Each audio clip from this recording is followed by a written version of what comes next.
कल हम अपने हिस्ट्री का सेकंड चैप्टर पढ़ रहे थे जिसमें हमने बैटल ऑफ प्लासी और बैटल ऑफ बक्सर डिस्कस किया था। आपने देखा कि कैसे कंपनी ने सबसे पहले बंगाल टेरिटरी को ऑक्यूपाइड किया था। बंगाल पर उन्होंने अब तक कब्जा जमाया, उनको दीवानी मिल चुकी थी। तो बेटा मैं दीवानी बता देती हूँ। एक ये होता है राइट टू कलेक्ट रेन्यू। इसमें क्या होता है बेटा, अब दीवानी से उनको क्या बेनिफिट हुआ अंग्रेज़ों को। तो बेटा क्योंकि उन्होंने एक तो trade with India had expanded, अब उन्होंने इंडिया में अपना व्यापार फैलाना शुरू कर दिया, क्योंकि अब उनके साथ कोई रोक टोक नहीं हो सकती थी। बंगाल के नवाबों को तो उन्होंने कठपुतली बना दिया। कि जो बक्सर का युद्ध था बेटा, इसके बाद उन्होंने क्या किया, जो मीर कासिम है उसकी डेथ हो जाती है और ये अपने आप को ही बंगाल का नवाब डिक्लेयर कर देते हैं। इनको दीवानी मिल जाती है और एक तो उन्होंने अपना व्यापार फैलाया। Most of the goods in India with gold and silver import from Britain. India से जब कोई भी चीज़ परचेज़ करते थे, कोई भी गुड्स, तो बदले में ब्रिटेन से सिल्वर गोल्ड कॉइन के बदले में उनको पेमेंट दी जाती थी। लेकिन अब उनको जो है नो, क्योंकि उनके पास इंडिया में कोई भी चीज़ बेचने के लिए नहीं होती थी। लेकिन अब उन्होंने जो है outflow of gold from Britain जो है अब उन्होंने बंद कर दिया, क्योंकि वो अपने सारे खर्चे जो है उनको इंडिया से निकलने लगे। एक वो जो भी रेवेन्यू नहीं मिलता था बेटा कंपनी को इंडिया में रहकर, जो भी टैक्स वो लगाते थे, use to purchase cotton and silk tax, और भी ज़्यादा कॉटन और सिल्क टेक्सटाइल इंडिया में परचेज़ करना शुरू कर दिया। मेंटेन कंपनीज ट्रूप्स, अपनी कंपनी की जो सेना होती थी ट्रूप्स, उसको भी मेंटेन में भी वही सारा खर्चा यूज़ करते थे इंडिया के ही। Made the cost of building the company, उन्होंने फोर्टिफिकेशन भी शुरू कर दिया। यानी जिन चीज़ों पे रोक टोक थी अब उन्होंने खुलेआम वो काम करने शुरू कर दिए थे। और आपको बता देती हूँ इसमें बेटा 1765 में इलाहाबाद ट्रीटी हुई थी after the war of Buxar. इसमें क्या हुआ था, जो अवध के नवाब सुजाउद्दौला और दिल्ली के सम्राट बहादुर शाह जफर ने जो साथ दिया था मीर कासिम का, उनको भी पनिशमेंट दी गई थी, उन्हें पेंशनर बना दिया गया था। यानी आप देख रहे हो कि इनको बंगाल पे ये कब्जा कर चुके थे। अब हम देखते हैं कि कंपनी ने डिक्लेयर कर दिया ऑफिशियल्स बिकम नवाब्स, कि जो अफसर थे वही कंपनी के नवाब रहेंगे। एक छोटी सी घटना और घटती है बेटा, जो रॉबर्ट क्लाइव थे, आपने देखा कि दोनों युद्ध में उन्होंने लीड किया था कंपनी की आर्मी को। वो जो है जब मद्रास में, जब चेस को पहले चेन्नई कहते थे, मद्रास को आज चेन्नई कहते बेटा, इंग्लैंड से 1743 में जब ये 18 साल का इंडिया आया था, और जब उसने इंडिया को छोड़ा 1767 में, तो उसके जो अमाउंट था, उसके पास जो पैसा था वो काफ़ी हो चुका था। जगह डॉलर थी 401.102, इतना डॉलर वो अपने साथ लेकर इंग्लैंड गया था। लेकिन जब वो दोबारा गवर्नर जनरल बनकर बंगाल में 1764 में फिर आया, उसको फिर अपॉइंट किया गया, तो उस पर कंपनी एडमिनिस्ट्रेशन ने बेटा करप्शन का आरोप लगाया कि वो इतना पैसा गलत तरीके से कमा कर लेके गया था। तो उस पर क्रॉस एग्जामिनेड, उस पर सवाल जवाब पूछे गए 1772 में पार्लियामेंट में। उस पर संदेह किया गया, उसकी वेल्थ को लेकर भी इतना पैसा उसके पास कहाँ से आया। बाद में उसको बरी भी कर दिया जाता है, क्योंकि वो निर्दोष साबित होता है। लेकिन बाद में बेटा उसको इतनी इंसल्ट फील होती है कि वो सुसाइड कर लेता है 1774 में। तो आप देखते हो रॉबर्ट क्लाइव के साथ ये घटना होती है। आपको बताती हूँ बहुत सारी कंपनी के ऑफिशियल्स बेटा इंग्लैंड से आते थे, टाइम टू टाइम कंपनी उनको भेजती थी काम करने के लिए। लेकिन वो सभी ने क्लाइव जितना पैसा नहीं कमाया। वो बहुत सारे तो यहाँ पर उनकी डेथ भी हो जाती थी डिजीज़ और वॉर की वजह से इंडिया में। और कुछ लोग बेटा हम्बल बैकग्राउंड से आते थे और अपरमोस्ट डिज़ायर होती थी इनफ मनी इन इंडिया, बस कि बस इतना हम इनफ ही कमाएं, ज़्यादा उनको लालच नहीं होता था। और एक लीड ए कम्फर्टेबल लाइफ, जो ब्रिटेन वापस जाएँ तो कम्फर्टेबल लाइफ वो जी सके। अब बेटा मैं बात करना चाहूँगी, कंपनी अपने रूल को एक्सपेंड करना चाहती थी, वो भारत के और भी देशी राज्यों को जीतना चाहती थी। बंगाल पे तो कब्जा हो चुका था उनका। अब इसके लिए बेटा कंपनी ने 1757 से 1857 तक क्या क्या उन्होंने किया। ईस्ट इंडिया कंपनी ने इंडियन स्टेट को एनेक्शन कब्जे में लेने के लिए, तो बेटा उनको ये पता था कि हमेशा वो युद्ध तो कर नहीं सकते, अटैक तो कर नहीं सकते, तो उन्हें कुछ पॉलिसीज़ अपनानी शुरू कर दी। जैसे कि कंपनी जो है appoint resident in Indian state, अपने रेजिडेंट अपने आर्मी तैनात करती थी। इसके लिए मैं आपको एक पॉलिसी बता देती हूँ। इन्होंने एक पॉलिसी अपनाई, सब्सिडी अलायंस बेटा। इसमें क्या था, इसको इंट्रोड्यूस किया था रिचर्ड वेलेस्ली ने बेटा। 1798 से 1805 तक ये गवर्नर जनरल बन के रहा था इंडिया में। इसने इस पॉलिसी को जो है इंट्रोड्यूस किया था। अब ध्यान से सुनना बेटा क्या था ये। According to this Indian ruler were not allowed to have their independent army. जो भारतीय राजा थे वो अपनी इंडिपेंडेंट आर्मी नहीं रखेंगे, देखो बेटा कितना गलत किया इनके साथ। सब राजाओं की अपनी एक सेना होती थी, लेकिन अब इनको बैन कर दिया। और उनको प्रोटेक्ट कौन करेगा? कंपनी की आर्मी। कंपनी उनके यहाँ एक रेजिडेंट तैनात करेगी, कंपनी हर राजा को एक सेना देगी और जो कंपनी को राजा को प्रोटेक्ट करेगा। इसी को सब्सिडियरी फोर्सेस कहा जाता है।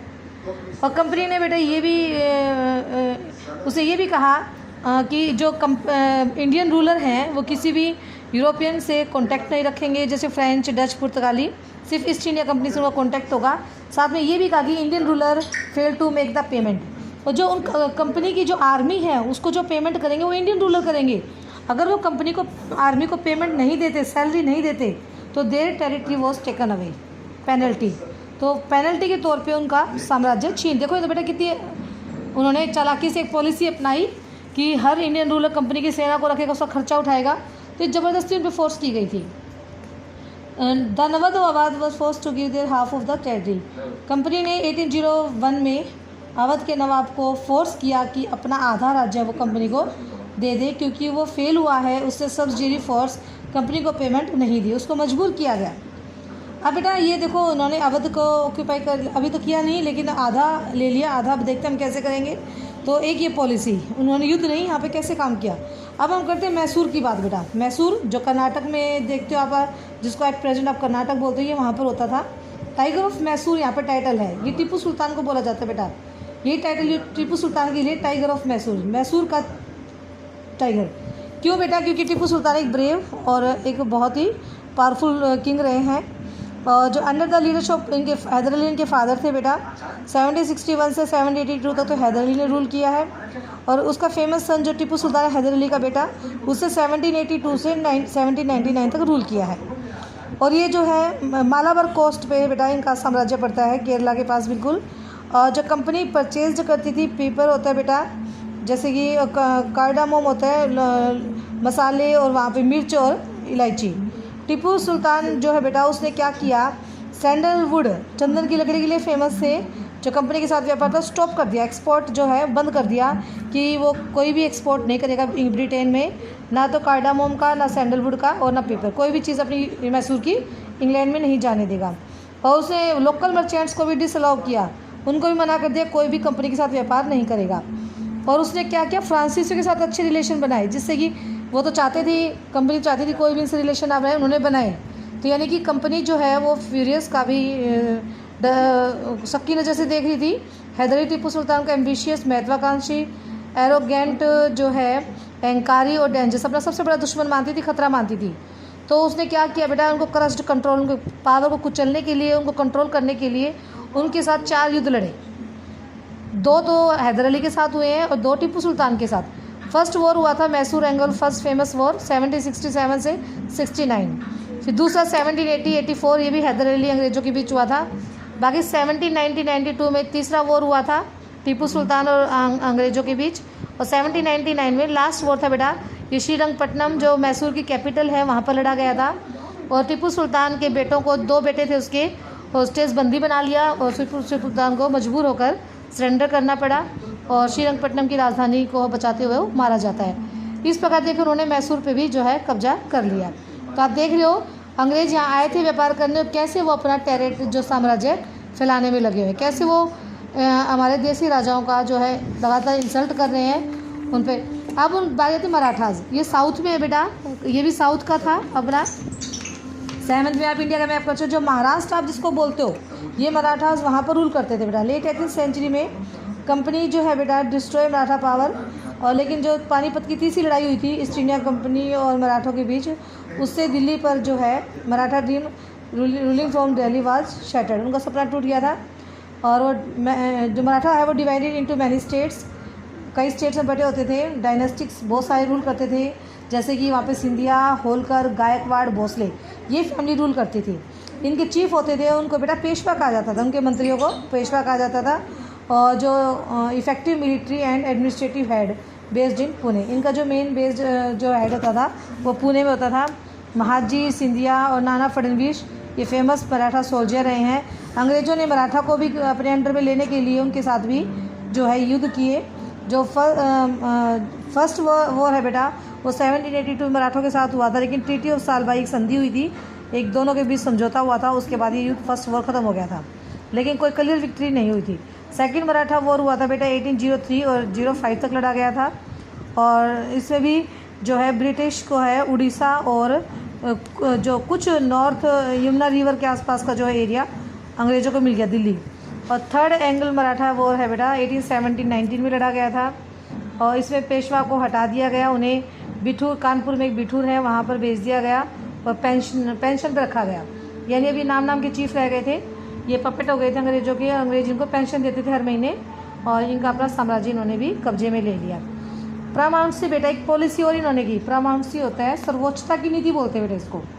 आप देख रहे हो कैसे एक एक करके बंगाल पर कब्जा किया, मैसूर पर भी कर लिया, और मराठाओं को भी हराकर महाराष्ट्र पर भी कब्जा कर लिया। ऐसे लॉर्ड हेस्टिंग्स है बेटा 1823 में एक न्यू पॉलिसी उसने इंट्रोड्यूस की, प्रामाउंसी। इसमें कंपनी ने क्लेम किया कि उनकी अथॉरिटी जो है वो सुप्रीम है, वो सबसे ऊपर है, और इंडियन स्टेट जो है उनसे नीचे पड़ते हैं, राजाओं को उनकी आज्ञा का पालन करना चाहिए।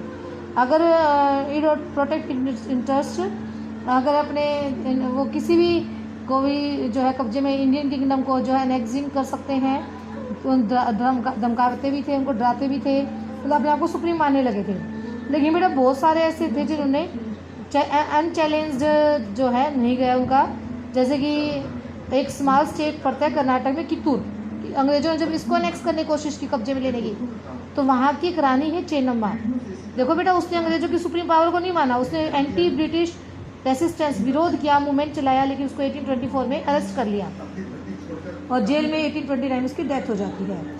ऐसे एक पूरे चौकीदार है संगोली गांव का, कित्तूर में ही है, नायना नाम है इसका, इसने भी विरोध किया, और इसको भी जो है इसने भी बहुत सारे ब्रिटिश कैंप्स और रिपोर्ट डिस्ट्रॉय किए।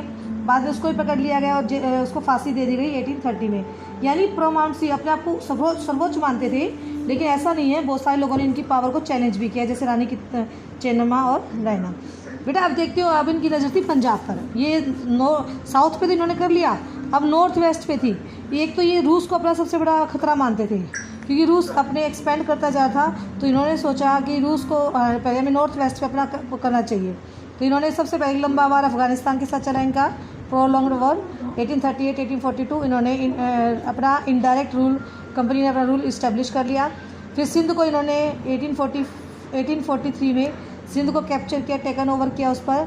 जो उस समय बेटा पंजाब का राजा था महाराजा रणजीत सिंह, बहुत पावरफुल किंग था ये। बाद में इनकी लंबी लड़ाई चली अंग्रेजों की इसके साथ, 1839 में लंबे 2 युद्ध लड़े गए, और उसके बाद सिंह किंगडम को भी इन्होंने 1849 में पंजाब को भी अनेक्स्ड कर लिया। यानी इनका पंजाब पर भी कब्जा हो चुका था। देख रहे हो कैसे कंपनी अपना साम्राज्य। अब बेटा मेन देखना डॉक्ट्रिन ऑफ लैप्स, इसमें देखना उन्होंने क्या क्या किया। ये होती है विलय की नीति बोलते हैं बेटा, ये लॉर्ड डलहौजी ने इंट्रोड्यूस की थी। 1848 से 1856 तक ये गवर्नर जनरल बन के रहा है। इसका मतलब क्या था बेटा, डॉक्ट्रिन ऑफ लैप्स का मतलब होता है विलय की। इसमें ये डिक्लेयर किया गया था, if an Indian ruler died without a male heir, किसी भारतीय राजा की डेथ हो जाती है, उसका कोई उत्तराधिकारी नहीं होता, उसका कोई बेटा नहीं है, तो उसके राज्य को, किंगडम को लैप्स कर लिया जाएगा, अंग्रेज अपने यहाँ मिला लेंगे, वो कंपनी का पार्ट हो जाएगा। तो उन्होंने क्या किया बेटा, देखो सबसे पहले 1848 में 17 को मिला लिया, क्योंकि यहाँ के राजा की डेथ हो गई, उसका कोई बेटा नहीं था। संबलपुर है, उदयपुर है, नागपुर है, झांसी। रानी लक्ष्मीबाई को तो बेटा आप सभी सुना होगा नाम इसने। रानी लक्ष्मीबाई के भी राजा झांसी को भी ऐसे ही मिलाया गया, क्योंकि रानी लक्ष्मीबाई का खुद का कोई बेटा नहीं था, उसे गोद लिया था। तो बाद में आप देखते हो कि अवध को भी इन्होंने 1856 में कंपनी ने कब्जा कर लिया, और अवध पर आरोप लगाया कि मिस गवर्नमेंट का, अवध का शासन अच्छे से नहीं चल रहा। सिर्फ ये कहकर उन्होंने अवध को भी ज़बरदस्ती अपने अंडर में कर लिया। तो बच्चों आज आप देखना कि कैसे उन्होंने मैसूर को कैप्चर किया, कैसे मराठास को, और कैसे प्रामाउंसी में उन्होंने कर्नाटक के कित्तूर इलाके को, कैसे आप देख रहे हो कि डॉक्ट्रिन ऑफ लैप्स के सारे उन्होंने सतारा, संबलपुर, उदयपुर। तो आप ये देख रहे हो कैसे अंग्रेज अपना साम्राज्य फैलाते जा रहे थे, कैसे हमारे इंडियन रूलर को वो मजबूर कर रहे थे। ठीक है, तो बेटा अब आपको मैं थोड़ा सा लेसन रहता है, आप इतना ध्यान से पढ़ना। आपके बहुत सारे क्वेश्चंस बनेंगे, शॉर्ट भी बनेंगे, लॉन्ग भी बनेंगे। तो चैप्टर को आप रीड करेंगे, वीडियो को ध्यान से सुनेंगे और समझने की कोशिश। Thank you so much.